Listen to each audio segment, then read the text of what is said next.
Good evening, everyone. My name is Candace Oldenburg, and I'm part of the Global Scientific Leadership Team here at Abbott. And it's my pleasure today to be moderating this workshop that's titled Building Healthier Hospitals Through World-Class Quality Using Six Sigma and Innovative Instrumentation, Informatics, and Workflow Approaches. This workshop is part of a series of workshops on a common theme of healthy hospitals, and it's sponsored through Healthy Hospitals and Innovation. Tonight's workshop will cover two perspectives on Sigma and Sigma performance, Sigma tools, etc. One is a real-life example on how Six Sigma tools, workflow, and informatics are used in a university networked hospital system at Vanderbilt University to ensure quality of patient results. And the other workshop, or the other presentation today, is going to be featured on the principles of Six Sigma and the methodology that's associated to it, and how that is used as a foundation for manufacturers such as ourselves as we design new instrumentation and assays to ensure that we have quality and improve laboratory productivity, and also to reduce clinical errors. So the first speaker, I wanted to quickly introduce you, Dr. Jim Nichols. He's a professor of pathology, microbiology, and immunology. He's a medical director of clinical chemistry and point-of-care testing at Vanderbilt University School of Medicine.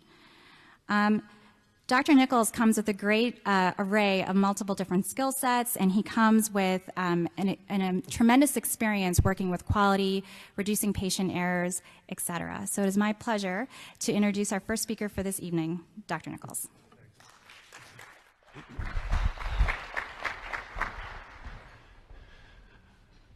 Well, thank you. It's a pleasure to be up here and have been invited to talk to you tonight. I guess I should say, go drink some alcohol in the back, because I'm going to certainly sound a lot better by the end after a couple of drinks, or at least look better, or so I'm told. So in any event, I'm going to talk to you about a real-world example of Six Sigma. So you've had a long day, and I'm going to try to keep this light from the standpoint that we're not doing a lot of statistics. We're really going to talk real-world, what works and what doesn't work with Six Sigma, and kind of talk about some of the limitations. So this program is sponsored by and on behalf of Abbott.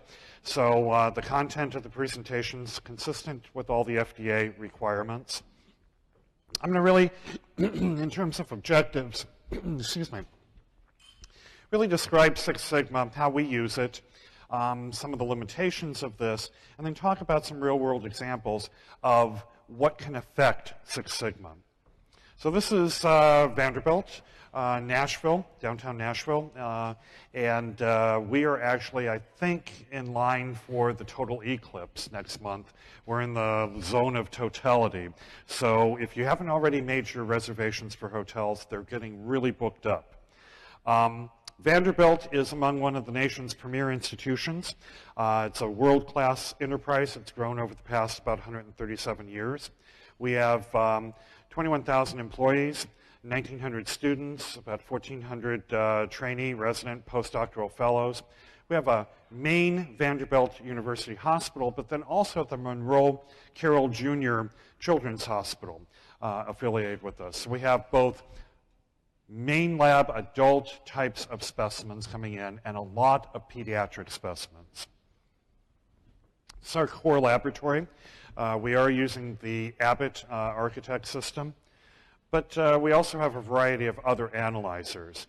So just to show you a little bit, we run about a total of 6 million between hematology, chemistry, anatomic, and the entire laboratory. In our lab, the core lab, we run about 3,000 specimens a day come through. So we have 4 chemistry, 3 16,000 analyzers, and 1 C8000 analyzer. We have 5 I2000s. 2 Roche E211s. We have the Abbott Accelerator, APS, the automated processing system, as well as the storage units. In our emergency room, we have another Abbott analyzer. It's a C4000 and an I2000 there. And we have in our cancer centers, our infusion labs, we have Roche Copuses, Integras, as well as E411s. Now, how do we manage all the quality control coming from so many different analyzers? We actually use Data Innovations Instrument Manager. So all of the quality control, all the data coming off of the analyzers flows through IM, and then through an interface is sent out to Bio-Rad Unity, which is a peer-reviewed system for quality control.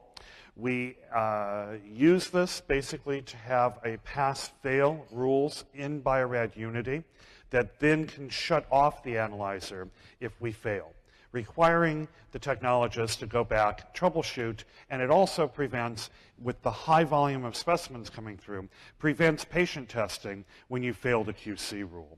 So that's some of the IM and IT that we actually are involved with. It allows central QC oversight and sign-off, my review. I couldn't possibly go through this stack of data every month if I had to take a look at it, and all the managers going through that. So it sort of automates it because it's all online. So I can simply sit at my computer and sign off and review the Levy-Jennings charts. If I had to do it manually, it would be like this crazy cat. I just couldn't handle it.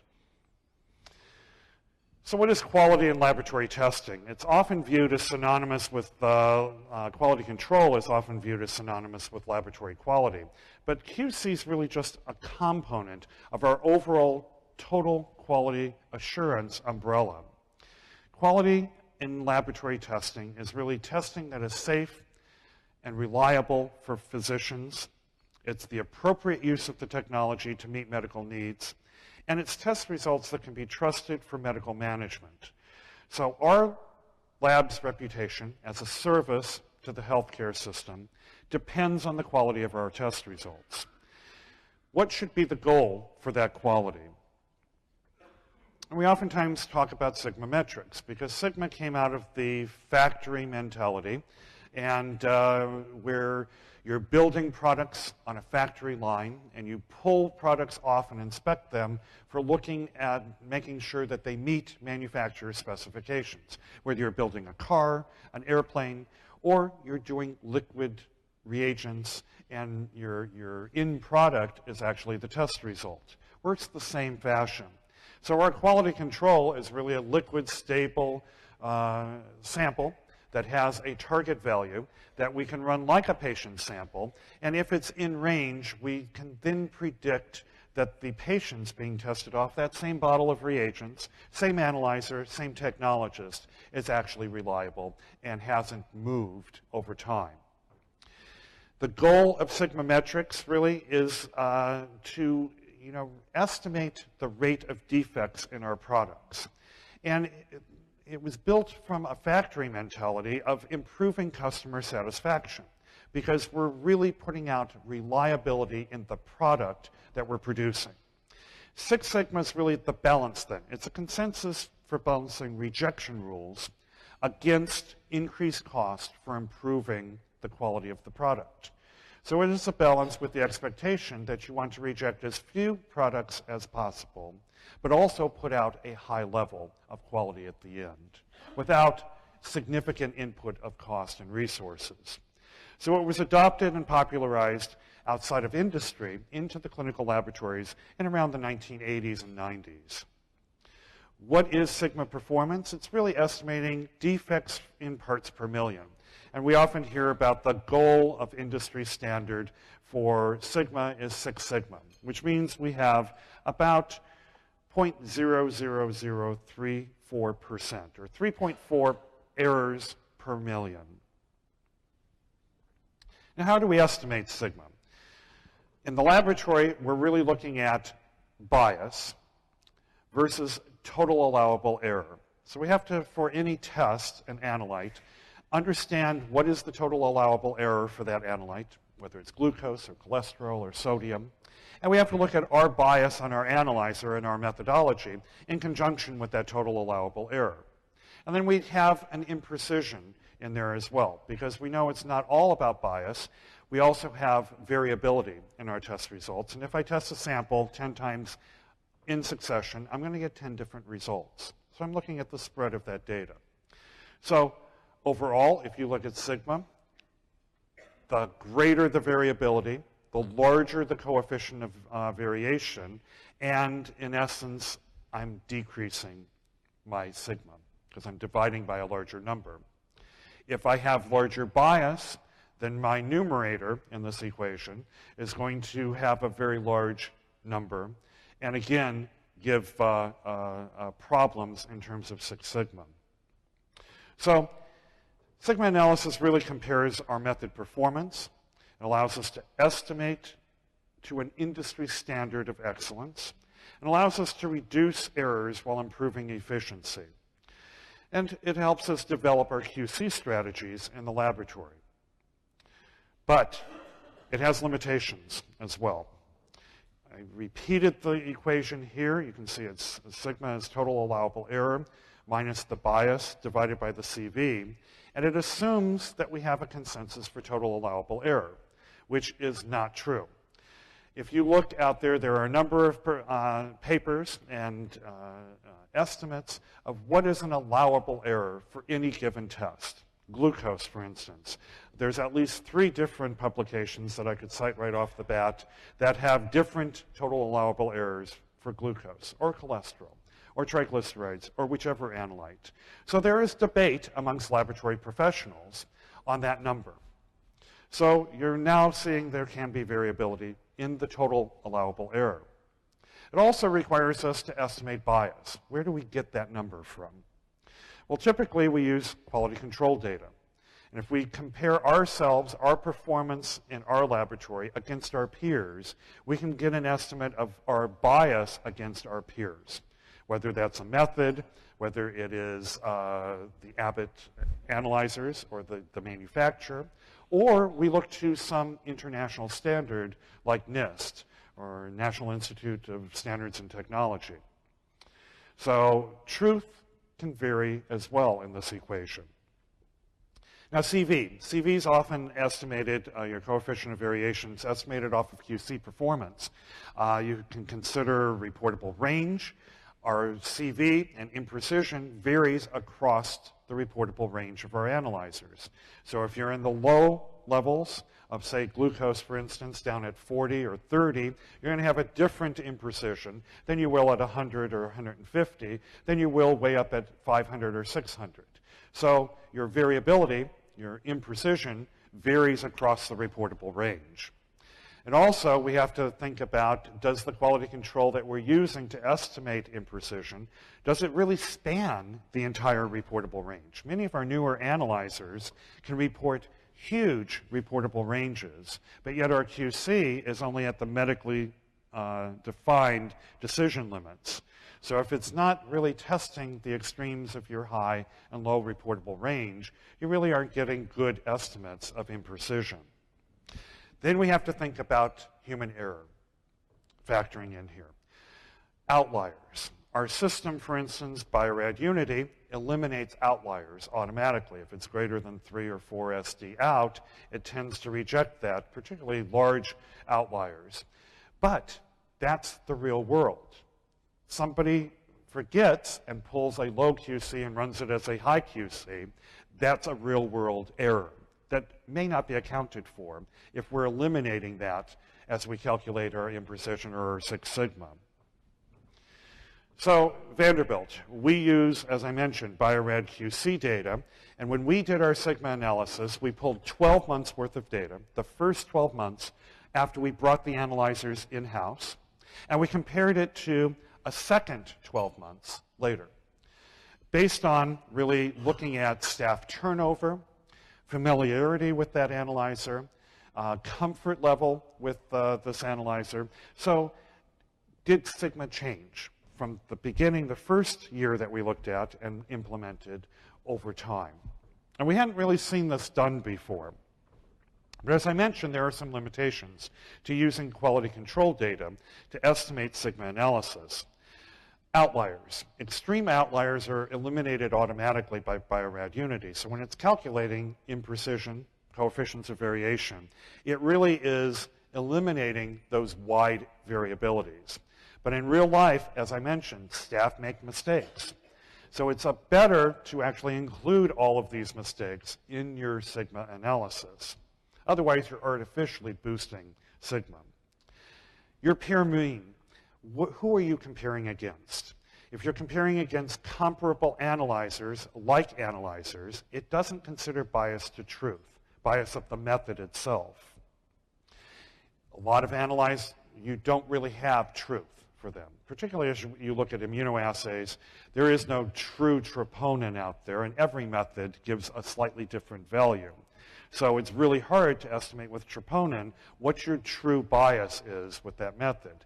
You can compare against your others running your same methodology and other analyzers, but that's sort of artificial because you're looking and comparing against your peers. So you kind of have to balance this. We analyzed NIST SRM 1950, which is fresh frozen plasma, has defined values for a subset of chemistry analytes. It's not every analyte. And we use peer comparison for the remainder of these. We also looked at the method mean. It compares the bias of all of our analyzers using the same methodology. So as you're looking at coefficient of variation, we had, as you saw, a variety of different analyzers. So as we're looking at coefficient of variation and we're calculating a sigma, do we combine all of those and get an average sigma for the entire laboratory, or do we look at sigma for each one of those individual analyzers because they all have imprecision, and then how do we figure out some analyzers may have more variability than others because they're mid-maintenance cycle or for whatever reason, and so you get variability there.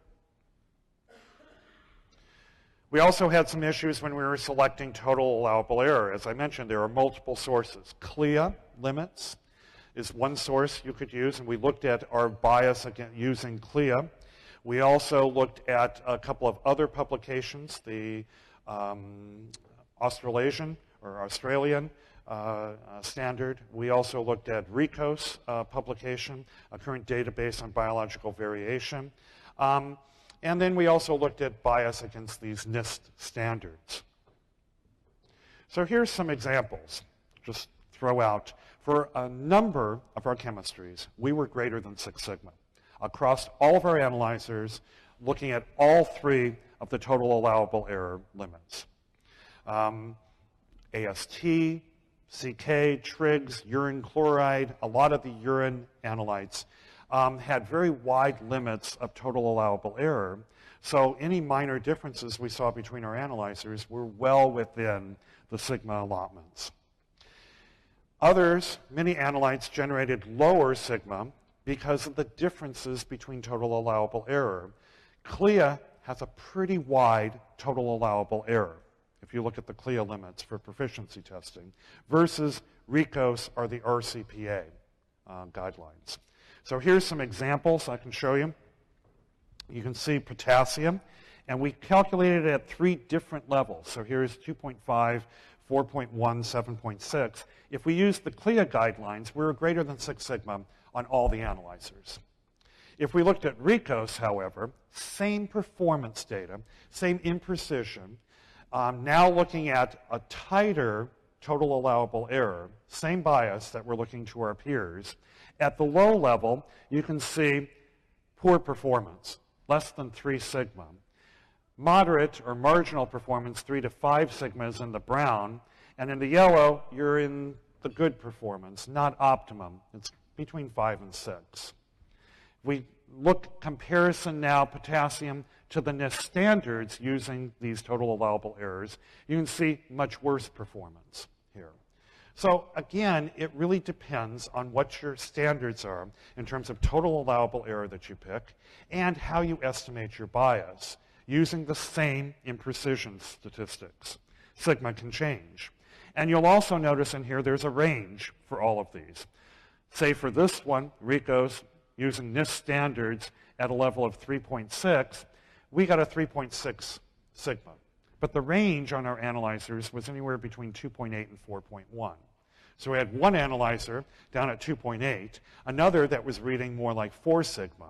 And the question is, then if I'm developing my QC standards, which do I go to?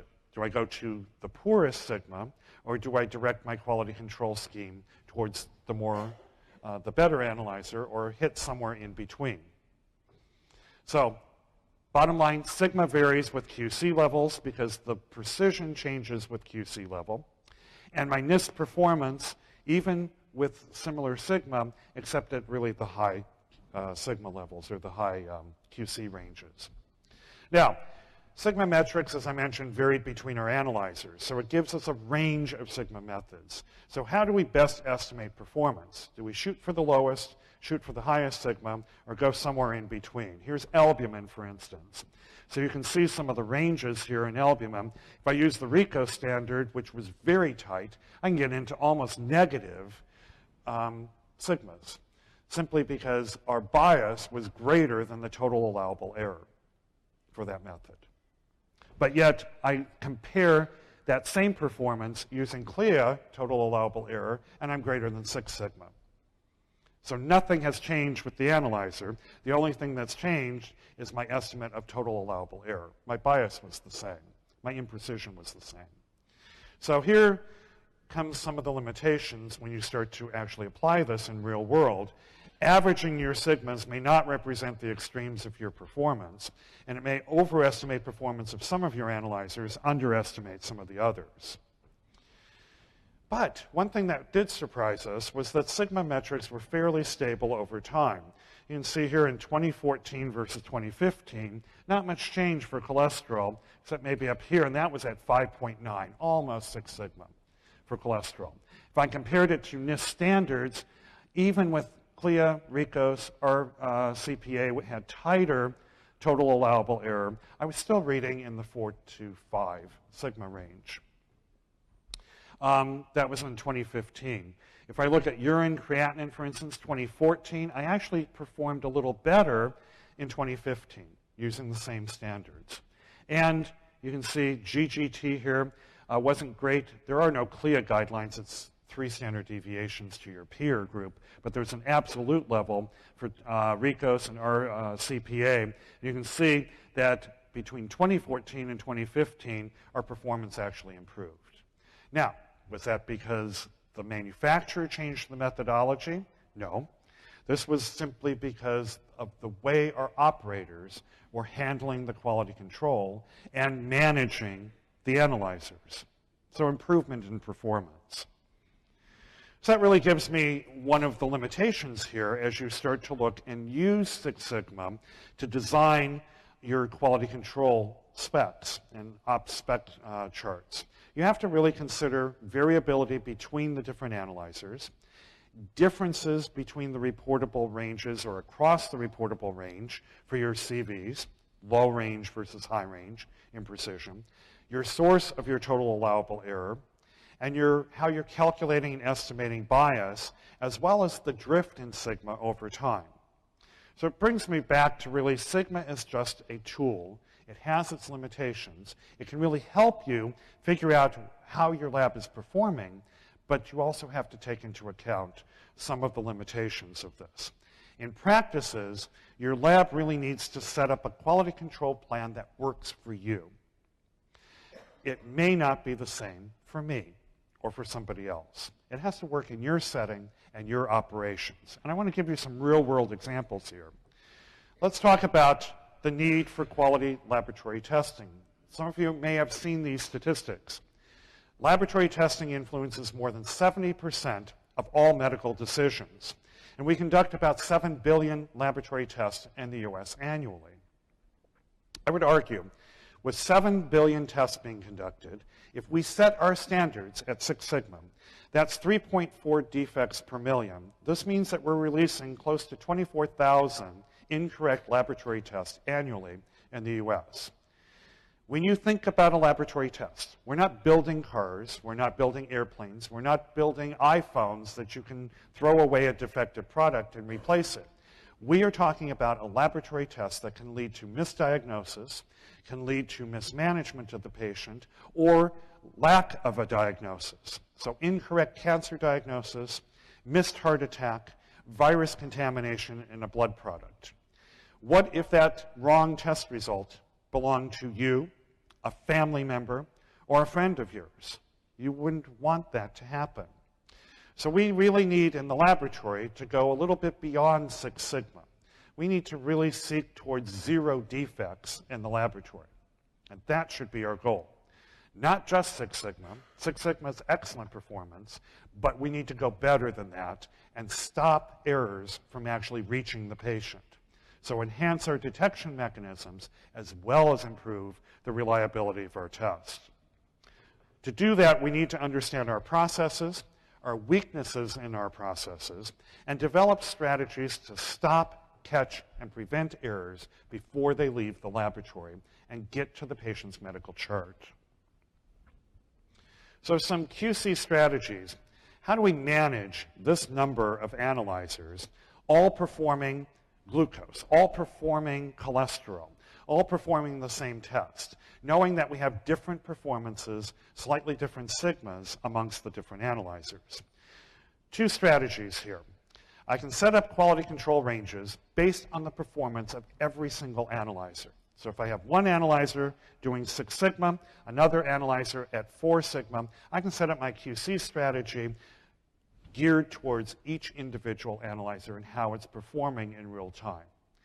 That is going to drive you crazy because, in essence, you're going to have to set a separate mean, a separate quality control range for each one of your analyzers. And if we're dealing with 5, 6, 7 chemistry analyzers from 2 different manufacturers, you can't keep individual analyzers straight in a large laboratory like that. If you have only one analyzer, pretty simple. When you get 2, 3, 4 analyzers, you've got to start thinking, how do I manage this? The way we manage it is actually set one QC range, one mean for all of the analyzers.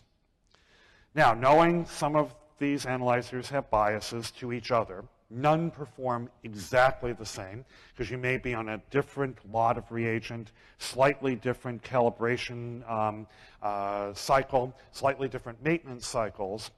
You know some of your analyzers might read always above the mean, and others might read always below the mean, but your mean's encompassing all of your analyzers. It's just one way to handle it. If you didn't do that, you'd go nuts like this guy. Your head would explode. So we set one QC range across all of our analyzers, and in practice, the manufacturer, as I mentioned, has biases, and even different models of analyzers have slight biases to each other. It's not clinically significant, but it's enough to notice if you're calculating 6 sigma off of the performances. We tend to set our standard deviation on these a little wider than the performance on any given analyzer because we have to encompass all of them as a group. So we kind of go more towards a peer SD rather than an individual analyzer SD. And we limit the QC rules we actually use. We can't use a 10 on the one side of the mean because some of our analyzers perform so tightly that they're always above or slightly below the mean. So it really, you have to kind of pick the rules that fit best to help you identify errors up front and big shifts in performance that are going to become clinically significant. Because we don't want to be troubleshooting and falsely rejecting things that are not big shifts. Because then we're really putting in too much resources in troubleshooting. It's that balance.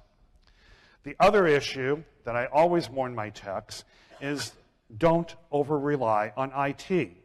Even though we have the system set up through the data management system and through our Bio-Rad Unity to shut off patient testing, don't rely that that is always going to catch every single failure that you have. Give you one good example, 2SD, or a consecutive 2-2S failure. It catches it if it's in the same level of QC. So a level 1 QC fails low, 1-2S gives a warning flag. The second one, if it's in that same level of QC, will fail and shut down the analyzer. But if the consecutive QC is a 2S failure, same direction, on a level 2 QC, it may not catch it. So this is where the techs have to use some common sense and actually review any type of failure as they go through. They have to use their experience, their common sense, and know the performance of their analyzer and look to trends in the charts. We have kind of a troubleshooting, an education plan that explains this, as well as a QC troubleshooting table. Here's another good example of this. The IT software, this particular point here was the first. It's a 1-2S warning. The following QC was in this level of QC. It should have been a failure, but the Bio-Rad Unity system didn't see that. It didn't recognize it. So it's something that the techs have to look at every flag, every warning, and they have to look at all three of their charts and look backwards in time to see if they're seeing a trend. There's always then stupid human errors. This one I love. This was one we found as we came in on Monday after a weekend. Staff, part-time on the weekend, they filled the alkaline wash with an acid wash reagent. And it reacted in the bottle, turned cloudy, and caused problems. Now the question is, was this picked up by the QC? Was it not picked up by the QC? If it didn't affect QC, it wouldn't affect your Sigma performance. So you have to hope that your QC is going to be sensitive to this type of error. Another problem we saw, you may not be able to see this very well, this is immediately after maintenance. We have corrosion of salt. You can see it here and down the probes, and we have salt corroded on the top of the cuvettes. So it may detect this as a random error if one of those salt flakes falls into a cuvette, but obviously somebody didn't do their job in terms of maintaining this and doing the proper maintenance. They took some shortcuts, and that's not going to be caught until something fails. Or somebody who comes after them is watching and calls them out on it. We loved this one. This was a water line when we did an annual maintenance on this. We pulled apart the water line connector and noticed that the connectors themselves, this is the water line, look at how rusty this is, and all the connections had actually rusted through, and we're pumping rust into the analyzer water. We didn't discover this, didn't know about it in terms of it was a newer analyzer, and this was the first annual maintenance. After that, we converted everything to a stainless steel connector that doesn't rust, but unless this actually affects your QC in a significant shift, it's not going to cause a shift in your Sigma analysis. I love this example. This is carbon dioxide. So the CO2 reagent works on a PEP carboxylase method. You have bicarb and PEP are converted to oxaloacetate and phosphate, and then malate dehydrogenase catalyzes the reduction of oxaloacetate to malate, and you monitor the shift in NADH to NAD. The problem, though, if your sample is exposed to air, bicarb in the sample is actually going to blow off as CO2, and you're going to see the total CO2 going down in that sample over time. What does this mean? Similar issues will happen with your ammonia, your ethanol. If your techs don't handle the quality control properly, they expose the quality control to air, that level of CO2 is going to decrease over time. So you end up with problems like this. The techs, instead of aliquoting fresh aliquots of QC, when they did maintenance, daily maintenance, they would do the maintenance, run the fresh aliquots, and then bring the analyzer back up, go to the next analyzer, number 2. They were trained to aliquot fresh reagent, but instead what they were doing was leaving the aliquots on the counter with a piece of paper on top of them, because that's going to stop dehydration and exposure to air. And then they would just run it because that was easier than re-aliquoting QC. I will show you what the performance looks like here, and it's actually very dramatic. This is in our ED lab, this was in the laboratory showing the core lab, showing proper handling of this. They used 1 bottle of QC, ran fresh aliquots 5 times in a row, and they kept that bottle open for an entire week, and you can see how stable these levels are. In fact, the QC on this, or the CVs, I believe is only about 3%, 2 to 3%. Really great performance. what happens in real world, the way they were handling things, look at the noise in this, because from one point to the next, even within the same day, they were seeing that bottle go down, and they weren't recapping the original aliquot, and they were exposing it to error. And the CVs were jumping up to 8-9% CVs. So if you're using that CV to calculate and estimate your sigma analysis, it's artificially going to look a lot worse. It's not the method itself. The method itself is really good. It's your operators that aren't good in this way. So double the imprecision on this. So I just want to summarize and say that sigma analysis and metrics are a tool. They're a really good tool that can help you design your quality control strategies in the laboratory, but many factors can impact your sigma analysis. Design your QC plan for your laboratory rather than each individual test and every analyzer. Think about how your lab operates. Think about the time that is troubleshooting false rejections. That time can be better spent in operation and bringing up new tests and that, rather than troubleshooting things that really don't need troubleshooting. The road to quality isn't more QC. It's total quality assurance and understanding your processes and addressing your weaknesses.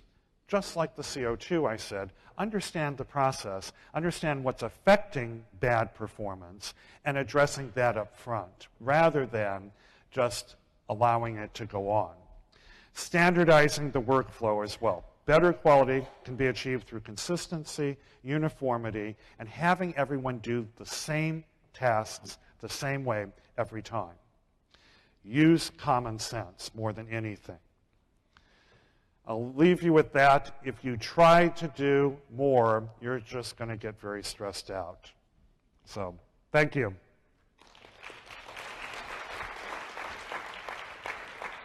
I will put in a plug at the end here for the new journal, the Journal of Analytical Laboratory Medicine, published by AACC, and would encourage you to submit your research, particularly if you are submitting to clinical chemistry. This actually, if you are rejected from clinical chemistry because it's a case study or it's a method correlation or a method validation, which isn't usually published in clinical chemistry, you can redirect that article directly to the journal. So I would encourage you to use that. Thanks. Thanks, Dr. Nichols. Really appreciate all the real-world considerations that your laboratory had to go through to ensure that your QC strategies were in fact in place. Now we're going to kind of switch it up a little bit. We're still going to talk about Sigma, but we're going to kind of go back to the framework, the theory, and some of the tools. And I think it's really important for us to kind of understand that because it's still a really strong foundation, especially, again, for labs like yourselves as you start to look through some of the considerations as you work through your QC strategies, but also for manufacturers as well, and to ensure that we're building robust instrumentation and robust assays. So the next presenter is Sten Westgard. He is the Director of Client Services for the Westgard Quality Control. He has published many things on the website, including many articles, but I know lots of you know his tools, and so a lot of this may seem familiar to you, but there are certainly some new things that Sten will be presenting in a short bit. Welcome, Sten.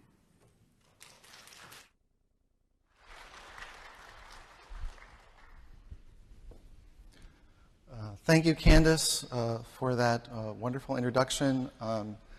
It's really a pleasure to be able to follow Dr. Nichols, particularly if we think about the effort that he went through to look at his Sigma metrics.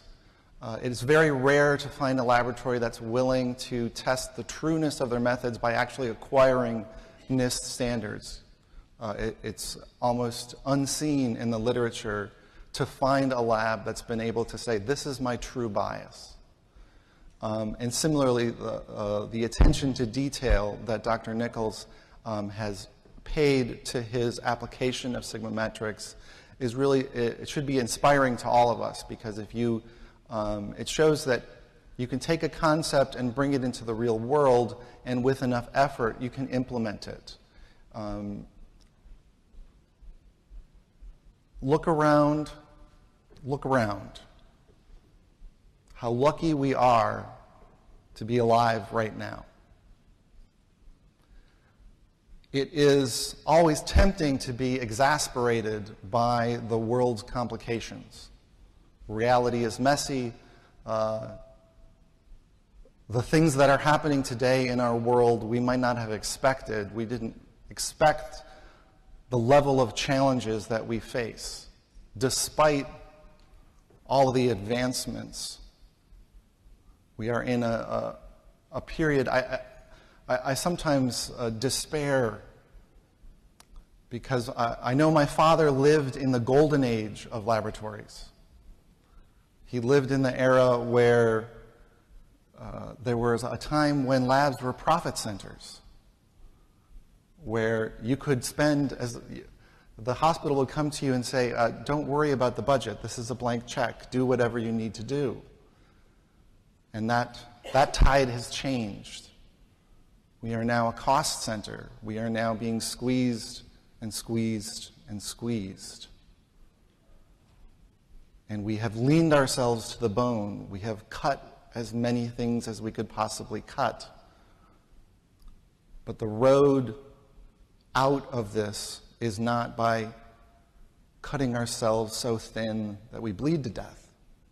The road out is by embracing quality, is by really, I think Dr. Nichols was saying, you have to have more than just sigma metrics on your analytical piece. You have to have a total QC strategy. You have to look at all parts of your laboratory system and bring the quality not only to the technical part, but even to the culture that you enforce in the laboratory. So I'm going to be talking a little bit about the sobering reality as well as the promise of the future.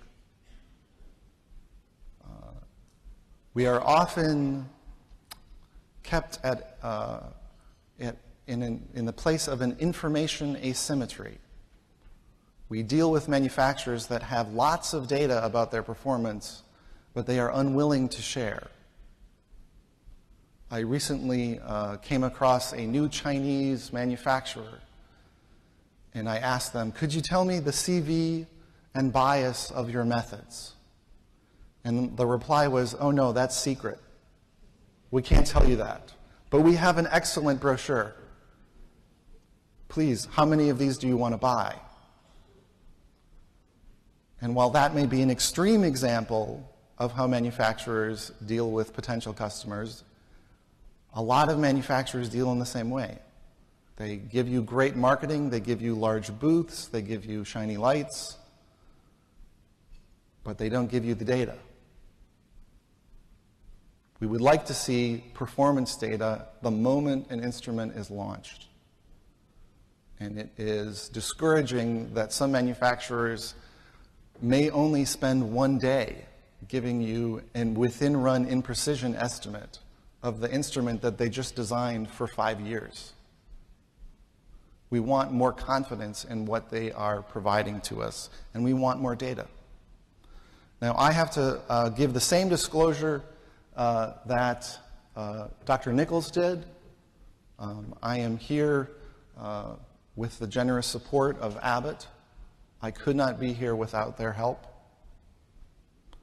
But I have an agenda that will discuss the state of QC. We recently completed a global survey of QC practices. I will review some of the Six Sigma concepts. I think Dr. Nichols did an excellent job of covering them, so I can speed through them. And then we'll talk about Six Sigma performance not only on the existing architect line, but on the future Alinity line. And we will talk about using Sigma rules, Westgard rules influenced by Sigma, as well as Six Sigma QC frequency charts, using Six Sigma to design your QC frequency.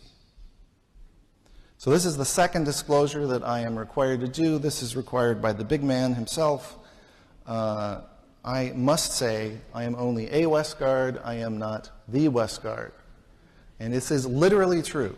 My middle name is Anders. So I am Sten A. Westgard. I believe my father was, from the moment of my birth, wanted to make sure there was going to be a distinction down the road. But on a more serious note, he is close to finishing his 50th year of work in quality and laboratory medicine. Most of the tools that we talk about today were developed by him. And it has been my great blessing, my great fortune to be able to take these tools and teach them to laboratories all over the world. My day job is a little less exciting. I run a website. So we have Westgard.com. That's about 55,000 laboratory professionals. It's a free membership. We have a course portal where we do structured training. We have a blog where we cover smaller articles and questions and answers. The survey that we did, completed in June, had more than 900 laboratories participating from more than 105 different countries. And the majority of the participants were from outside the US. We had a plurality of the US, but mostly this is truly a global representation of quality control practices. Now, if I was to try and summarize what those practices are, I have 3 points: anorexic QC, gambler QC, and blind man QC. We have anorexic QC, where we use 2SD limits and we are vigorously excluding outliers, which, as Dr. Nichols was saying, if you keep excluding those outliers, too many of them, it's ruinous to how you do your QC. Your limits will get tighter and tighter and tighter. You will get anorexic, and everything will be out of control, even though nothing is wrong with the system. The second approach is the gambler, who loves to push his luck. He's got an out-of-control event. He's feeling lucky. He repeats the control. Sometimes it falls in, sometimes it stays out. Some labs feel very lucky. They double the bet. They run a new control. Sometimes it falls in, sometimes it falls out. Some labs feel very, very lucky. They operate more like casinos than clinical facilities. They will repeat and repeat and repeat and repeat. I saw one lab that was willing to repeat a control 40 times. I've seen other labs that routinely repeat 6 to 7 times a day. And then the last approach is called blind man QC. This is where you set your limits far too wide than you should. You grab a vast SD from somewhere outside your own experience, outside your own performance, and you push your limits out so wide, your gambling problem goes away, but now you don't detect errors anymore. All those vials that you purchased from Bio-Rad or Randox or Technopath or whoever, those are not how you actually do quality control. When your limits are this wide, the way you actually do control is by waiting for the phone call from the clinician who is complaining that you gave them a number that makes no sense. These are the 3 most common behaviors worldwide in quality control. We had a mixture of private and public hospitals, more private in the US, more public in outside the US. It was a pretty nice distribution. We had, the plurality was between 100,000 and 1 million. If we think about Vanderbilt, Vanderbilt is out here. They're one of the higher volume laboratories that would have answered the survey. So what do we see? We see antiquated QC practices in a majority of laboratories worldwide. 2SD limits. 2SD limits known to generate high false rejections. 2SD limits, a practice that is a half-century old. When my father was pipetting his tests by mouth, the QC he was performing was 2SD limits. Now we look around our lab, there is nothing that we would put near our mouth. But we're still using the same QC.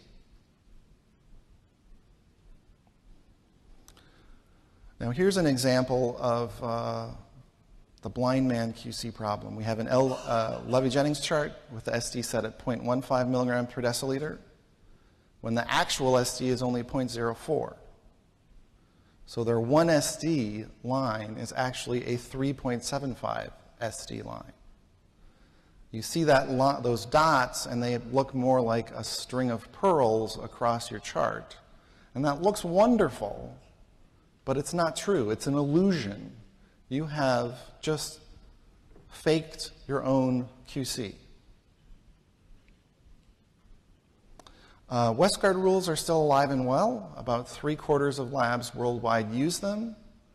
And I suppose the positive side of that is it's a tool. Westgard rules are a tool, but they have their limitations. You do not need to use Westgard rules on all of your tests. In fact, it's overkill if you are. Now, what do labs do when they actually get that out of control?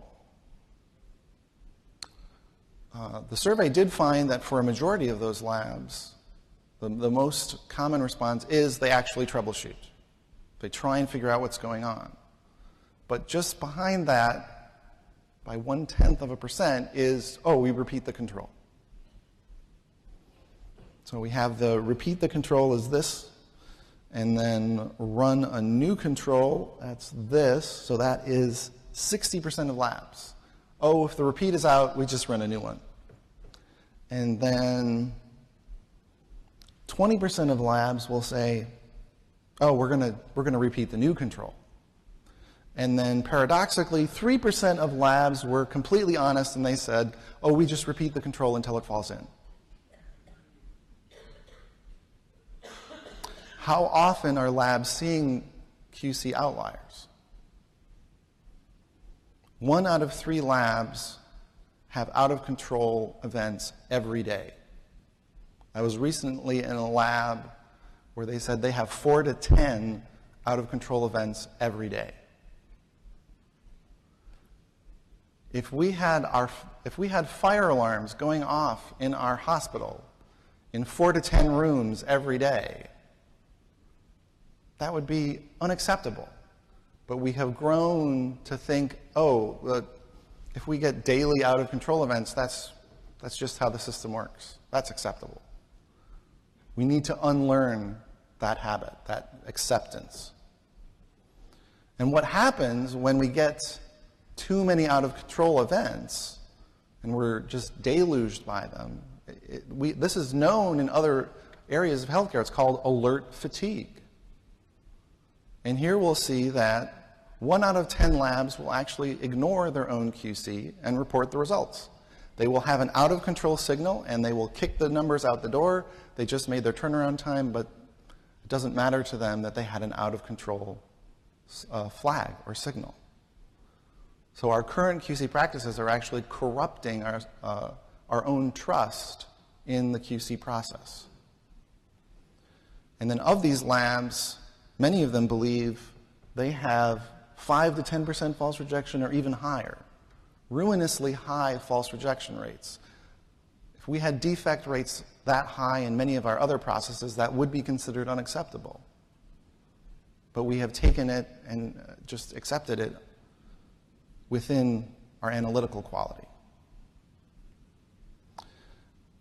So it's not a surprise that a majority of labs have really not managed their costs of QC. They haven't made any changes for decades.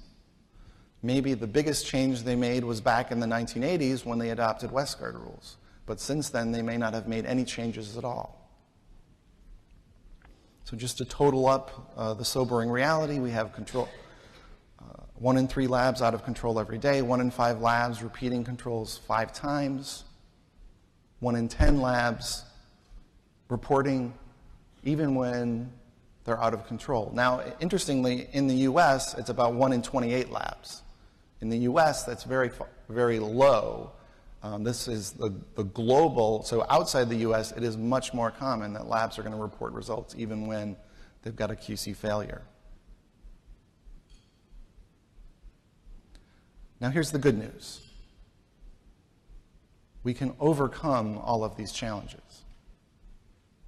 We can unlearn our bad habits. We can adopt better practices.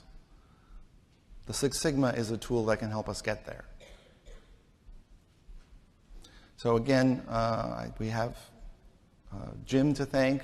He gave us already a class, a discussion of the different sigmas, Six Sigma being the goal.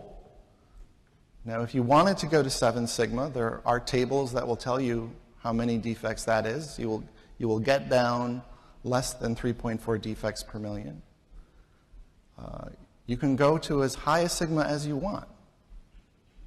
Six Sigma is just it just happens to be where Motorola and GE thought that was as good as we could get. If we want to get to 0 defects, we just aim for a higher Sigma. What we don't want is that 3 Sigma, 67,000 defects per million. That's considered unacceptable in manufacturing and industry. Too much effort will be spent repeating, doing overwork, having to troubleshoot and troubleshoot. Total allowable errors are setting our targets for quality. The Sigma metric is built on them. And there is no consensus on what total allowable errors to use. In the US, that doesn't matter because there's law. CLIA doesn't care that there's no consensus. You have to meet it. You will meet CLIA, or you've just given the government another excuse not to reimburse you for those tests you're billing. Outside the US, there's many more choices. The RICOS goals are very popular, but they are being revised and they're getting smaller. And it may be that they get so small, no method on the market can hit them. We may have very evidence-based goals that are nevertheless impossible to achieve by today's technology. So there are a lot of different choices you could make. And you can make, you are empowered as an individual laboratory to choose the goals that are most appropriate for your patients. In fact, that is the best practice. If you would prefer to have a set of goals that are standardized or that are given and used by laboratories all over the world, we can do that. We can provide you those recommendations. We have a verification program that does that with more than 35 labs all over the world. And I think the most recent consensus in Milan said that even though we have all of these different goals, there will never be one set that is entirely appropriate. We will always have multiple goals that we have to juggle, and in some cases we will know how the test is used clinically. We will use a clinically based goal. In other cases, we will use a biologically based goal, one of the RICOS goals. In other cases, we will have to acknowledge the reality of the current market does not allow us to achieve either of those first 2 goals, and we will use a state-of-the-art goal, a CLIA goal, or a CAP goal. And that will forever be with us. As new tests are introduced, we will have that same struggle with the new tests, even as other tests become better and more commoditied. Now, again, there are 2 other components to the Sigma metric. One of them is imprecision, one of them is bias. I think Dr. Nichols went over all the different sources that are available to you for CV, for bias, and the limitations of those. This is the Sigma metric equation. We're seeing it for the second time. The only thing I'm adding here is the graphic to give you an idea of how the equation works. The allowable total error saying if you exceed that, you're going to be generating false positives or false negatives, defective laboratory results. The bias telling you that your test results are not centered on what we would like to be the true value. The imprecision telling you the spread of those results.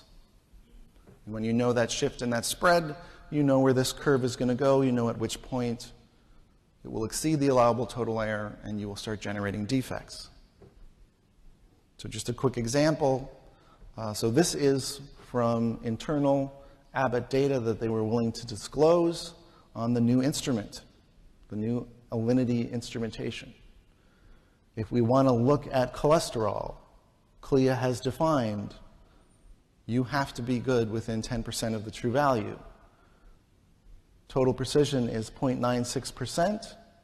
Bias is 1.27% between Alinity and Architect. That gives us 10 minus 1.27 divided by 0.96. We actually have a better than Six Sigma method. We should have less than 3.4 defects per million. The other way to visualize sigma metrics is to use a method decision chart. We use the imprecision, we use the bias as x and y coordinates. We plot ourselves somewhere on this chart. The lines are the different sigma zones. The area nearest to the graph's origin is world-class performance or 6 sigma and better performance.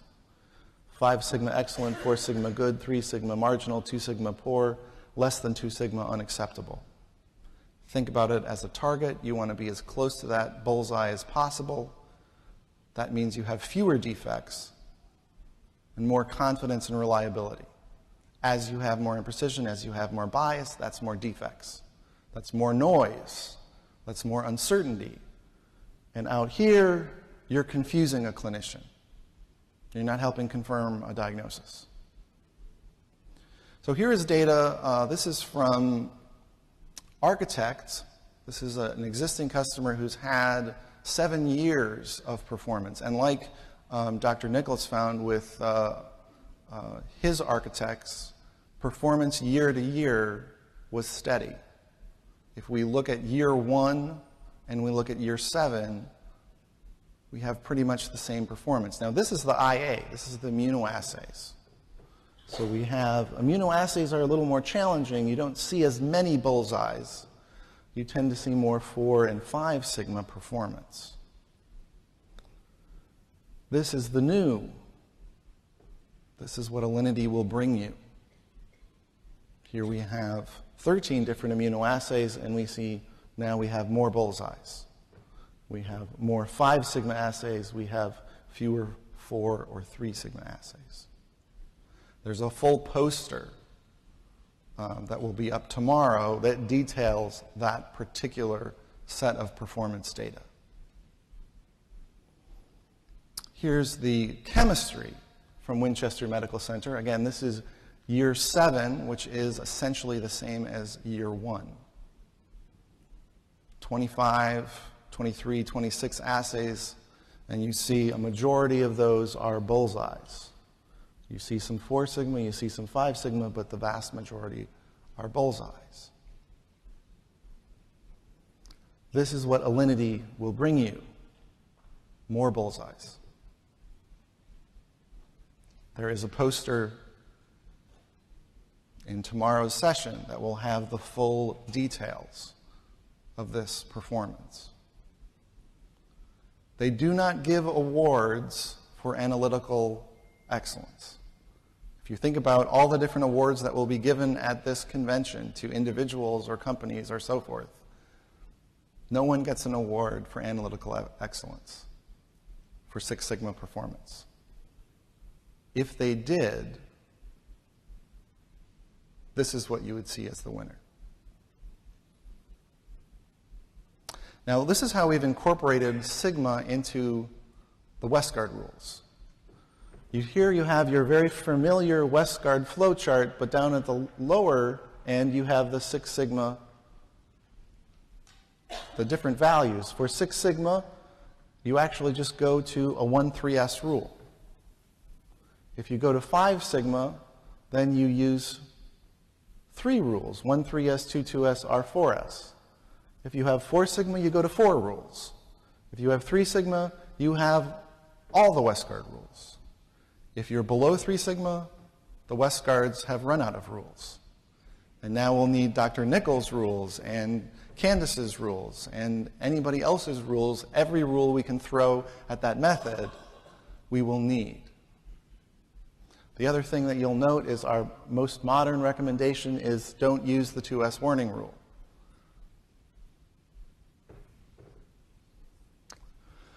Now, the latest innovation is going to be designing your QC frequency. how do we right now design our QC frequency? What is it based on? It is based on the rotational speed of the Earth once a day for chemistry. Okay, there are other times you might do it once a shift, so it's based on your labor. It's not based on, oh, what does your patient need? It's not based on what is the performance of your method. If we want to do that, we need to look at a little more sophisticated model. And the foundation work has been done by Kurt Parvin of Bio-Rad. So for, I would say, about a decade, he's been publishing papers talking about expected events, unexpected events, how the frequency of quality control will assess, will impact whether or not those results you report are erroneous. And most recently, we have adapted that for Six Sigma. We have turned that into a connection between the sigma metric of your method and how often you need to run QC.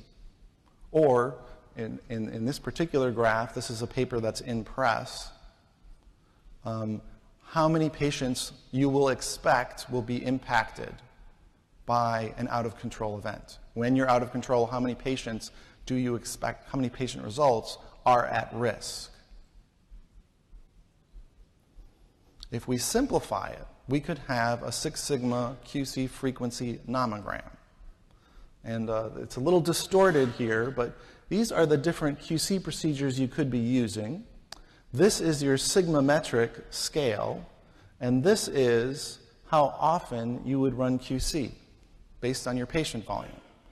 So you can see at the top of the scale, that's saying you could run one QC every 500 patients, every 500 samples. And actually, we have versions of this that will go up to 1,000, 2,000, 3,000. If you think about Dr. Nichols' situation where he's doing 3,000 specimens a day,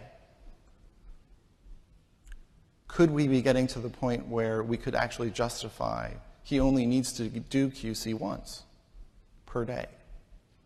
Only if we know with reliability and with confidence that he has Six Sigma. If you're at Six Sigma, you can go to a very low QC frequency. Now, you'll probably back it up with some other warning rules or some other ways to, like average of normals, average of deltas in between your QC events. But you could dramatically reduce your QC frequency. On the other end, if you have a 3 sigma method or a 2 sigma method or a 1 sigma method, you are rapidly approaching a scenario where you need to think about every patient has a QC. Patient QC, patient QC, patient QC, patient QC. That's how often you need to run QC on a low sigma method because the risk is so great. So here's a summary. If we take that chart and we just turn it into a table, if you're at Six Sigma, you could go to 3S limits. You could use just 2 controls. You could be at 1 control per 500 or per 1,000 patient specimens. And then at the other end, at the very low end, so if we have a 2 sigma method or worse, well, we need all the Westgard rules we can afford. We should be thinking about not just 2 controls, but maybe 4 or 6 or even more. And we should be thinking about a frequency of 1 control every 10 patient specimens. You can see how this makes very stark the cost of poor quality. In order to accept a method in routine performance that has a very low sigma value, you are either going to have to put in a lot more effort in how often you run your QC, or you accept that you are putting those patient results at much higher risk. If you continue to run QC once a day on a method that is 2 sigma, you're merely saying, oh, it's not 1 patient specimen that's going to be at risk when I'm out of control. It's all of them. All of them will be significantly impacted. So in conclusion, with the Six Sigma and the sigma metric tool, and adopting the principles of risk assessment, we are able to choose the right method and the right rules and the right number of controls, and now the right frequency of controls. All the tools that you need to make all of those design decisions are free. You can download them off the Westgard website. You can find them elsewhere on the web. That QC frequency nomogram, because it's in press, we cannot yet deliver a download for you, but by the end of the year, we will have a free chart. And with that, I want to thank you for listening, and we will now, I think, switch over to a Q&A period.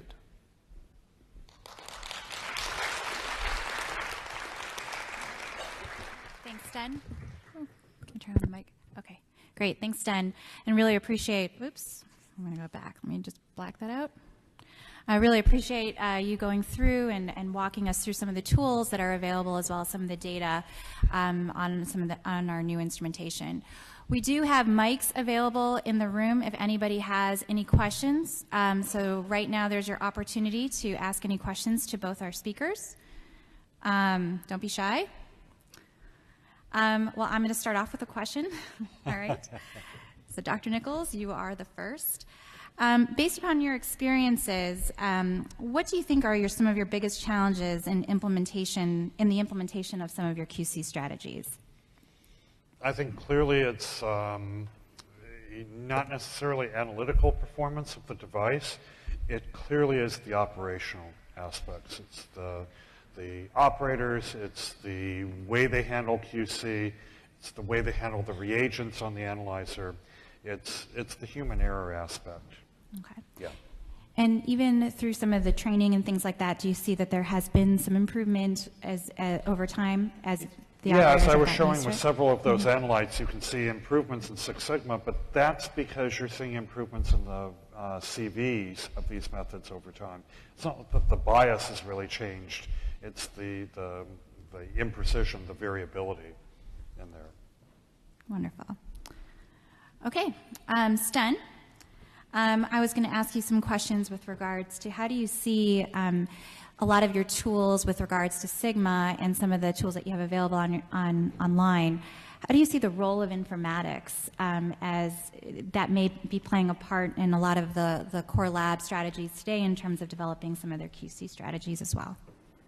Well, I think one of the great challenges for implementing Sigmametrics is while we say the tools are free, most of them are manual, and you cannot, I can give you a spreadsheet, but if you want to scale that up to 7 analyzers over multiple, and you're running multiple high volume of tests, you don't have the ability to just type in all that data.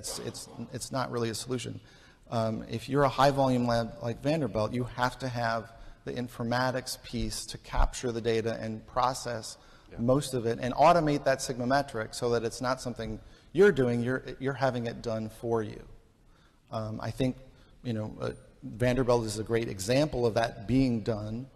We do see in the major control vendors, all of them are including Sigmametrics now in either their peer group or their standard program, or it might be an additional module that they add on. We also see Sigmametrics being added to EQA and proficiency testing programs. We do see that it's being added more and more. I think the more we can get it into informatics and automate it, the better chance it has for a laboratory to actually implement it. Jim, do you want to comment? Yeah, I think it's, we have to remember that the equation, the sigma equation, and even if we're all picking the same total allowable error, we have to have a real-time measurement of bias and that imprecision. And like you were mentioning, we do 155 tests on our automated platform, and trying to get all of that in real time, having to do it manually just is not possible.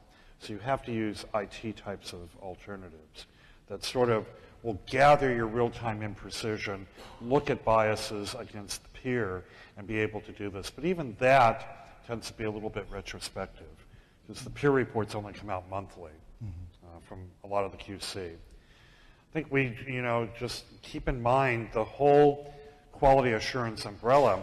You have problems from the analyzer itself, but that doesn't really change except maybe lots or shipment issues or storage issues within your institution. The bigger problems you may have is handling of QC, and you can't blame the QC problems on the actual analyzer and its performance. You have to be able to separate those and tweeze them out, and that's a challenge within the Six Sigma, because it just gives you a number, and you have to figure out what's behind that number going into it. Okay, great. We have a question over here to the left, or to my right. Thank you for the opportunity. I would like to ask the question. I built my own mean for my QC from 20 sample of a QC sample, and then after a few months, the QC start fall out the 3S. For the first few months, the QC is okay. It's behind the standard, and then after the few months, it start fall out the line. What do you think I should do? Should I make a new mean from the QC, or what do you suggest? And for the second question, to make a sigma metric, should I use bias from my QC or from the quality external? Thank you. Okay, well, I'll take it if you... I'll jump in after you. Okay. From my understanding of the question, I would say if you've only established your mean in SD on 20 points, that's not enough. That is the minimum, and if you look at the regulations or some of the CLS guidelines, they will say that's where you start, but you want to add more data as you have more performance data available, and then update that SD. The start of that 20 data points is, it's a compromise. It's not a perfect SD. There are a lot of flaws with it, but it's what we'll have to use as we begin. But later, we should be using 3 to 6 months, ideally, of cumulative data. That's what CLSI's C24 document recommends. So I think, yeah, what you're saying, actually, I've seen this happen with QC. We assume QC is perfectly stable as it's stored in the bottle over the year or year and a half, 2 years of its lifespan to expiration date, but that doesn't necessarily happen. A lot of the enzymes degrade over time. I see drift in terms of some of the analytes in there. So what you may have at the initial, when you come in with 20 points on this, depending on the SD that you pick, are you setting the SD to what you did with the initial 20, or are you using a historical SD that your laboratory and this QC has performed against? That's probably a better estimate, because that gives you maintenance cycles, it gives you cycles of different lots of reagent, and that where you're not really getting that from that snapshot of 20, which I think is what you were mentioning. So maybe picking a mean as to where you were, a historical SD that you're setting up your ranges, but then watching that over time, and I have seen QC drift over time, particularly near the end of its lifespan. So depending on how old that QC was before you actually started doing or implementing it, because we may order QC today, order another shipment next month, and it may be a different lot. Or it may be the end of a lot that they're trying to get out. And they perform differently. So I would initially, if I were troubleshooting this, I'd go to the peer and look, how are my peers actually performing on this? Are they also showing this shift in QC? If that's the case, it's more likely it's your QC than it is actually your method performance. If, however, you've shifted lots of reagent, there's other maintenance problems that you've done on the analyzer, that you need to take into account as well. Great. Do you have another question? Okay, good, great. So I'm going to ask one more question, and then we're probably going to close after this. One question that I'm curious about, and I would like to hear from both of you, is what type of advice or feedback could you give to manufacturers like Abbott and other manufacturers that are in the process of, you know, developing new assays, developing new instrumentation, with regards to making sure that we understand not only the real world, you know, situations that occur in the lab, but also just making sure that we're grounded in the right foundation. So, Jim, did you want to go first, and then Stan, you can follow? I think you're doing everything right from the standpoint that, you know, we understand when we adopt instrumentation that we're not getting real-world performance. What's in the package insert is optimal in the manufacturer laboratory type of setting without really a lot of different variety of patient samples coming through there, or the mix of reagents that we would actually put onto an analyzer in real use. When you start to see a host of different assays all mixed in that may interact with each other, that changes the precision quite a bit, and the performance may shift in this.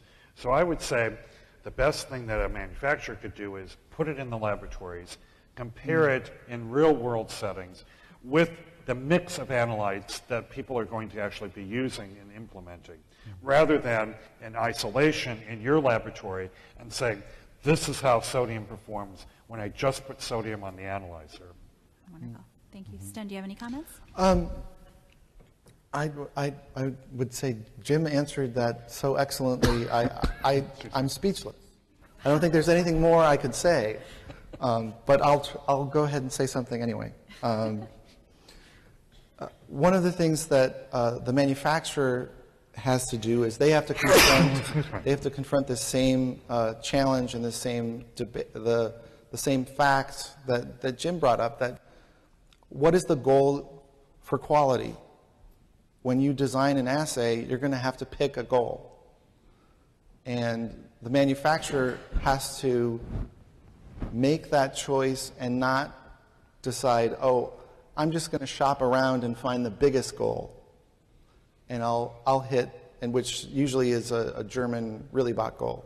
Those are the widest goals that you can find.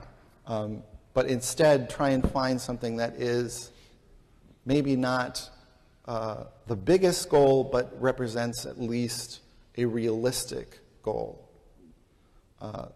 It's also not really productive for a manufacturer to choose the very smallest goal that you could find. You can always find a very tiny goal, but then essentially you will run out of the technological ability to achieve that goal. You want to find the smallest goal that you can hit reliably. And that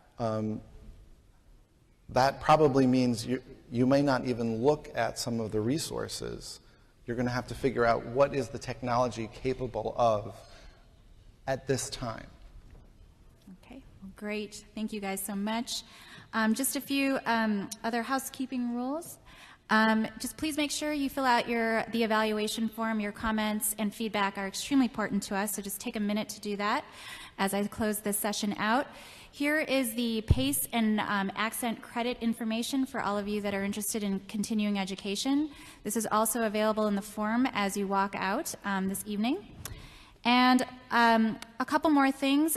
Tomorrow we are also having another workshop in the morning on clinical decision solutions, and we also have another workshop on our new hematology instrument in the evening at 6 p.m. So please make sure you can join us for those two as well. And last but not least, please visit us at the booth. And I just want to say thank you again to both of our speakers. Your talks were incredible, and we really appreciate all of your attendance today, and I hope you guys have a good evening. Thank you so much.